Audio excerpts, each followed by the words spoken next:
সাপের বিষ নামানো, তাবিজ কবজ বিক্রি, সাপ বানর খেলা দেখানো ছিল যাদের জীবিকার মাধ্যম। মাথা গোঁজার ঠাঁই হিসেবে ছিল পলিথিনের ঝুপড়ি। সেই অবহেলিত বেদে জনগোষ্ঠী পেয়েছে মাথা গোঁজার ঠাঁই। বেদেপল্লীর পুতুল বিবি একসময় দল বেঁধে বিভিন্ন গ্রামে গ্রামে গিয়ে সিঙ্গা লাগাতেন, তাবিজ বিক্রি করতেন। সভ্য সমাজের মতো সন্তান ও সংসারের স্বপ্ন থাকলেও তা বাস্তবে রূপ পাবে এমনটি ভাবেননি কখনো। জাতির পিতা বঙ্গবন্ধু শেখ মুজিবুর রহমান স্বাধীন জাতিকে যে সংবিধান উপহার দিয়েছেন, তাতে পুতুল বিবির মতো সকল নাগরিকের সমমর্যাদা ও অধিকার সুনিশ্চিত করার বাধ্যবাধকতা রয়েছে। তবে প্রধানমন্ত্রী দূরদর্শী পরিকল্পনার বাস্তবায়নে পুতুল বিবির সেই স্বপ্ন আজ বাস্তব। নতুন ঘর ও জমিতে চাষাবাদ করে বদলাতে শুরু করেছে পুতুল বিবির জীবন। শুধু পুতুল বিবি নন, এমন আরও 49টি বেদে পরিবারের 300 সদস্যরা পেয়েছেন মাথা গোঁজার ঠাঁই, ফিরেছেন মর্যাদাপূর্ণ কর্মময় জীবনে। একসময়ের অবহেলিত জনসংখ্যা গড়ে উঠেছে দক্ষ জনশক্তি হিসেবে। ধরুন আগে রাস্তায় থাকতাম তাম্বু দিয়ে লোকের জায়গায়, অনেক কষ্টতে আমাদের দিন যেত। কিন্তু এখন মাননীয় প্রধানমন্ত্রী আমাদের উনি ঘর দিছে, এখন মনে করেন এই ঘরে আমরা থাকি অনেক সুখে শান্তিতে আছি। আমরা আগে বাইরে ঘুরে বেড়াতাম, এখন দেখেন কি যে বাড়ি বসেই কাজ করতে পারছি, আবার দেখেন বাচ্চা কাচ্চাকে লেখাপড়া করাতে পারছি। মাননীয় প্রধানমন্ত্রী যদি আর সুযোগ না দিত তাহলে তো আমাকে এসব হতো না, তাহলে তার জন্যই আমাকে জীবনটা আজ পাল্টে গিয়েছে। মাননীয় প্রধানমন্ত্রী শেখ হাসিনার অন্তর্ভুক্তমূলক উন্নয়ন দর্শনকে সামনে রেখেই আশ্রয়ণ প্রকল্পের আওতায় কালীগঞ্জ উপজেলার বেদে জনগোষ্ঠীর জন্য নির্মাণ করা হয়েছে টেকসই আবাসস্থল। বেদেদের যাযাবর জীবন, অভ্যাসগত প্রবৃত্তি পাল্টে সামাজিক জীবনযাপনে নিয়ে আসা ছিল অত্যন্ত চ্যালেঞ্জিং।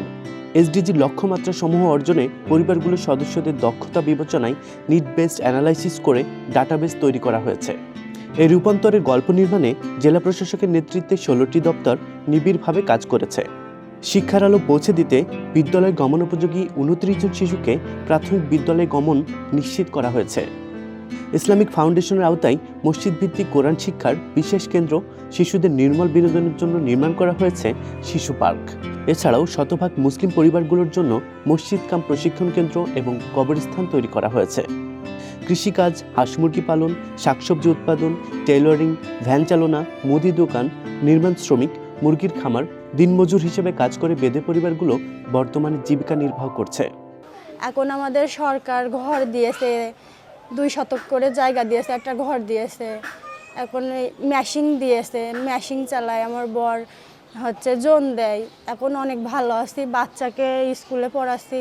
প্রধানমন্ত্রী শেখ হাসিনা আমাদেরকে থাকার জন্য 2 শতক জমির উপরে একটা ঘর নির্মাণ করে দিয়েছেন। এখানে আমাদের পরিবারকে নিয়ে আমরা অনেক সুখে আছি। ঝিনাইদহ সরকারি প্রশিক্ষণ কেন্দ্রে 40 জনকে প্রশিক্ষণ দেওয়া হয়েছে। পরিকল্পনা রয়েছে তাদেরকে প্রশিক্ষণ দিয়ে দক্ষ শ্রমিক হিসেবে বিদেশে পাঠানোর। এনজিওগুলো বিনামূল্যে ছাগল বিতরণ, শিক্ষা সহায়তা, স্বাস্থ্য পরিচর্যা, নারী উন্নয়ন সহ আর্থসামাজিক অবস্থার উন্নয়নে অত্যন্ত আন্তরিকভাবে কাজ করছে। সরকারের সদিচ্ছায় আমরা গৃহ প্রদান করতে সক্ষম হয়েছি। এই গৃহ প্রদান করার ফলে তাদের কিন্তু কর্মসংস্থানের একটা বড় ধরনের পরিবর্তন ঘটেছে। তারা তাদের যে মূল কর্মসংস্থান ছিল বেদে সম্প্রদায়ের সাপ নিয়ে খেলাধুলা করানো, তারপরে তাবিজ বিক্রি করা, সেইগুলো থেকে কিন্তু তারা এখন সরে এসে দেশের উন্নয়নের যে মূল স্রোতধারা, সেই স্রোতধারায় যুক্ত হয়ে তারা বর্তমান সময়ের যে কার্যক্রমগুলো, ইনকামের উৎসগুলো, সেগুলোর সাথে যুক্ত হচ্ছে এবং তাদের জীবনমান পরিবর্তন করে তারা উন্নয়নের মূলধারায় সংযুক্ত হয়েছে। 38 জন বেদেকে সামাজিক নিরাপত্তা বেষ্টনীর আওতায় নিয়ে আসা হয়েছে। জনপ্রতিনিধি, সরকারি কর্মকর্তা, বেসরকারি সংস্থাকে সম্পৃক্ত করে মাত্র 1 বছরেই বেদে পরিবারগুলোর ভাগ্য পরিবর্তন হতে শুরু হয়েছে। পুরনো পেশা শতভাগ পরিবর্তন করে একসময়ের অস্পৃশ্য এই মানুষগুলোর মুখে আজ আত্মমর্যাদা ফিরে পাওয়ার গর্বিত হাসি।